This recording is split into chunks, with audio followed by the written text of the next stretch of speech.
దేవుడు సిద్ధంగా ఉన్నాడు బిడ్డ. ఈ రాత్రి ఆయన సిద్ధపడే నీకు ఈ వాక్యాన్ని బోధించాడు.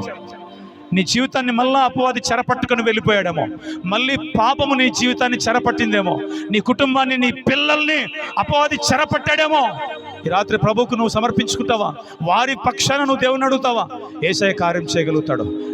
ఏదైతే అపవాది చెర పట్టుకుని పోయాడో మళ్ళీ చెరగా పట్టుకుని వచ్చే దేవుని కృప నీ మీదకి కుమ్మరించడానికి యేసయ్య రాత్రి ఇక్కడ తీసుకొని వచ్చాడు. ఈ సభలో నీ కొరకై, ఈ వాక్యం నీ కొరకై. ఎన్నిసార్లు ఏడ్చావు, ఎన్నిసార్లు మొర్రపెట్టావు, ఎన్నిసార్లు ఇంకెంతకాలం ప్రభువా అని అడిగావు కదా.